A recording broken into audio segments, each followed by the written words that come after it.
නිරෝගීමත් සුබ දවසක් වේවා ඔබට. දියවැඩියාව කියන්නේ අප අතර ඉතාම සුලභව දකින්න ලැබෙන රෝගයක්. හැබැයි දන්නවාද?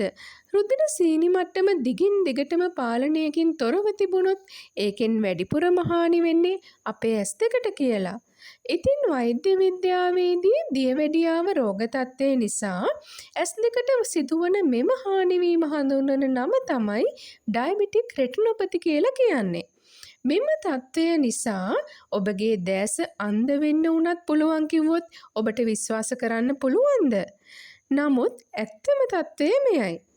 මෙහි ඇති භයානකකම වන්නේ මෙම තත්ත්වය නිසා පෙනුමේ නැතිවීම නැවත යථා තත්ත්වයට පත් කිරීමට නොහැකි වීමයි. හැබැයි ඔබගේ පෙනුම නැතිවෙන්න කලින් මුලදිම මෙය හඳුනාගත්තොත් අපගේ පෙනුම සම්පූර්ණයෙන්ම බේරගන්න අවශ්‍ය ප්‍රතිකාර ක්‍රම තිබෙනවා. එසේනම් අප මෙම වීඩියෝ තුලින් කතා කරමු මෙම තත්ත්වය ඇතිවන්නේ කෙසේද සහ එයින් අපගේ දැස ආරක්ෂා කරගන්නේ කෙසේදයි කියා. අපගේ ඇසේ පිටුපස කොටසේ තිබෙනවා දෘෂ්ටිවිතානය කියලා හඳුන්වන පටලයක්. රෙටිනා කියලා කියන්නේත් මෙන්න මේ කොටසටම තමයි. ඉතින් දෘෂ්ටිවිතානය තමයි අප දකින දේ හඳුනාගෙන ඒ පණිවිඩය මොළයට රැගෙන යන්නේ. දෘෂ්ටිවිතානයට රුධිරය සැපීම සඳහා ඉතා කුඩා සහ ඉතා සියුම් රුධිර නාලිකා රාශියක් අපගේ දැසේ පවතිනවා. දීර්ඝ කාලයක් තිස්සේ අපගේ රුධිර සීනි මට්ටම පාලනයකින් තොරව වැඩි වී තිබුණොත් මුලින්ම හානි වෙන්නේ මෙන්න මේ සියුම් රුධිර නාලවලට. එසේ හානි වූ මුල් කාලයේදී එම රුධිර නාලවලින් රුධිරයත් වෙනත් දියර වර්ගත් ඇස තුළට කාන්දු වෙන්න පටන් ගන්නවා. තවදුරටත් දියවැඩියා රෝගයේ පාලනයකින් තොරව තිබුණොත් ඇස තුළ ඉතා දුර්වල ලේනහර වර්ධනය වනවා. එම දුර්වල ලේනහර ඉතා ඉක්මනින් පිපිරිලා ඇස තුළට තව තවත් රුධිරය වහනය වීමෙන් ඔබ සම්පූර්ණයෙන්ම අන්ධභාවයට පත්වනවා. මෙම රෝගයේ තිබෙන භයානකම දේ තමයි රෝගයේ මුල් අවධියේදී ඔබට කිසිදු වේදනාවක් හෝ කිසිදු රෝග ලක්ෂණයක් නොපෙන්වීම. ඒ කියන්නේ ඔබට හොඳින් පෙනුනත් ඔබගේ දැස තුළ මෙම තත්ත්වය ඇති වී තිබෙන්නට පුළුවන්. හැබැයි රෝගය ටිකින් ටික වැඩි වෙලා ඔබගේ පෙනුම ක්‍රමයෙන් අඩු වී යන බව ඔබට දැනෙන විට ඔබගේ දැසට බොහෝ සෙයින් හානි වී හමාරයි. නමුත් පාලනයකින් තොරව ඔබට තිබෙන මෙම අධික රුධිර සීනි මට්ටම නිසා ඔබගේ ඇස්වලට වන හානිය ටිකක් වැඩි වෙද්දී මෙන්න මේ රෝග ලක්ෂණ මතුවෙන්න පටන් ගන්නවා. ඔබගේ පෙනුම එකවරම හෝ ක්‍රමයෙන් බොඳ වී යාම. ඇස් ඉදිරියෙන් කළු පාට තිත් හෝ නූල් කැබලි පාවෙන්නාසේ දැනීම. රාත්‍රී කාලයේදී පෙනීම දුර්වල වීම. වර්ණ වෙන්කර හඳුනා ගැනීමට අපහසු වීම. ඔබ දියවැඩියා රෝගියෙකු නම් හා මෙම ලක්ෂණ වලින් එකක් හෝ ඔබට ඇතනම් ඔබ තවත් ප්‍රමාද නොවී ළඟම ඇති රෝහලේ අක්ෂිසායනය හා සම්බන්ධ වී අක්ෂි වෛද්‍යවරයෙකු ලවා ඔබගේ දැස පරීක්ෂා කරවා ගන්න. අපි දැන් බලමු මෙම රෝගය සඳහා වැඩි අවධානමක් ඇති අය කවුරුන්දැයි කියා. ඔබට දියවැඩියාව අවුරුදු 5කට වඩා ඇතනම් ඔබ මෙම අවදානම් කණ්ඩායමට ඇතුළත් වනවා. එසේම ඔබ රුධිර සීනි මට්ටම පාලනය කරගෙන සිටීමේ වැදගත්කම පිළිබඳව කිසිදු අවධානයක් යොමු නොකරන සෑම විටම රුධිර සීනි මට්ටම ඉහළ අගයක පවතින පුද්ගලයෙක් නම් මෙම අවදානම ගොඩක් වැඩි වෙනවා. ඒ වගේම දියවැඩියා රෝගයත් සමගම ඔබට අධික රුධිර පීඩනය සහ රුධිරගත කොලෙස්ටරෝල් මට්ටම වැඩි අගයක් ගනී නම් මෙම අවදානම තෙගුණයකින් වැඩිවන බව සොයාගෙන තිබෙනවා. ඒ වගේම ගර්භණී අවධියේදී ඇතිවන දියවැඩියාව නිසා මවගේ ඇස්වල තත්ත්වය ඉතාම වේගෙන් නරක අතට හැරෙන්නට පුළුවන්. ඒ වගේම තමයි දියවැඩියාව සහිත පුද්ගලයෙක් දුම්පානය කරයි නම් ඔවුන්ට මෙම තත්ත්වය ඇතිවීමේ අවදානම දුම්පානය නොකරන පුද්ගලයන්ට වඩා ඉතාම වැඩි බව සොයාගෙන තිබෙනවා. බලන්න ඔබ මෙම අවදානම් කණ්ඩායම් අතරින් එකකට හෝ අයත් වෙනවාද? එසේනම් ඔබ ඔබගේ දැස පරීක්ෂා කරවා ගැනීම සඳහා අවශ්‍ය කටයුතු ඉක්මනින්ම සලස්වා ගන්න. දියවැඩියා රෝගී ඔබගේ දැස පරීක්ෂා කිරීමේදී ඔබගේ ඇසට බින්දු දමා ඇසේ කණේනිකාව විස්තාරණය කර ඇසේ දෘෂ්ටිවිතානයේද ඇතුළුව සම්පූර්ණයෙන්ම ඇසේ පිටුපස කොටස පරීක්ෂා කරනු ලබනවා.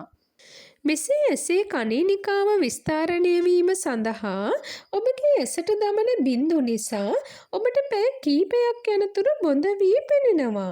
එම නිසා ඔබට දියවැඩියාව ඇතනම් ඔබ අක්ෂි වෛද්‍යවරයෙකු හමුවට යාමේදී තනිව පැමිණෙන්නට එපා. ඔබට සමීපතම හිතවතෙකු හෝ ඥාතියෙකු සමග පැමිණෙන්න.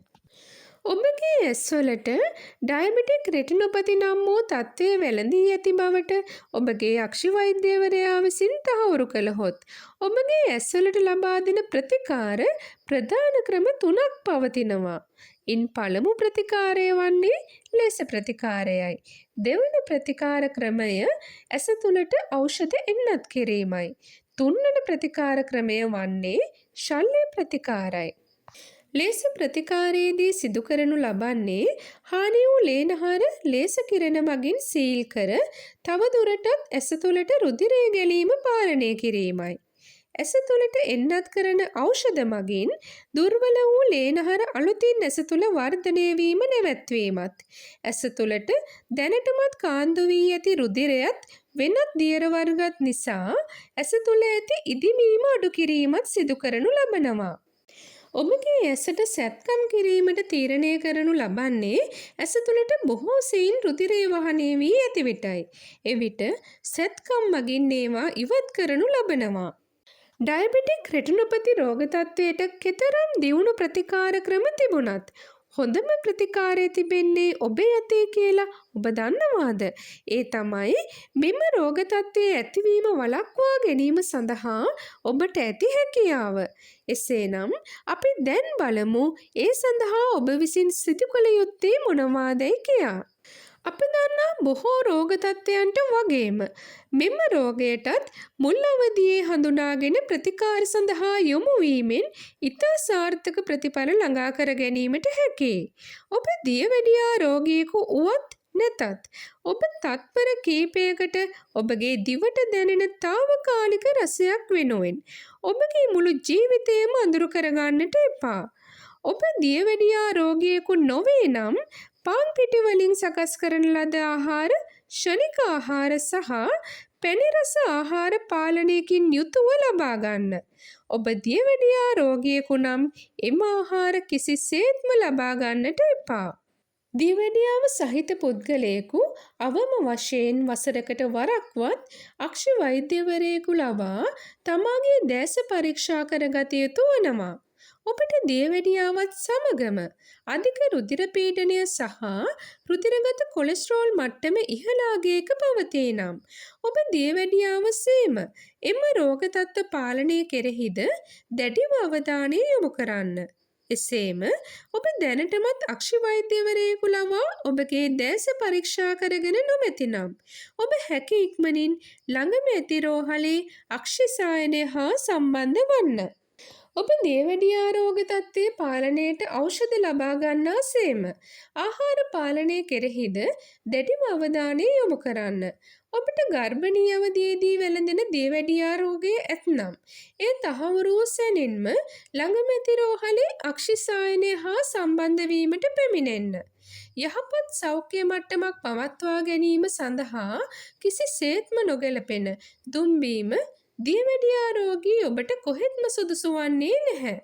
දියවැඩියා රෝගය ඔබට තිබුණත් නැතත් ඔබ දුම්බීමෙන් හැකි ඉක්මනින් ඉවත්වන්න.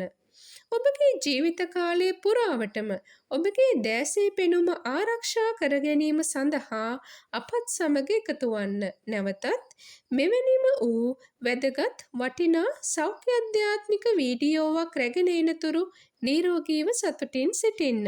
බොහෝම ස්තුතියි.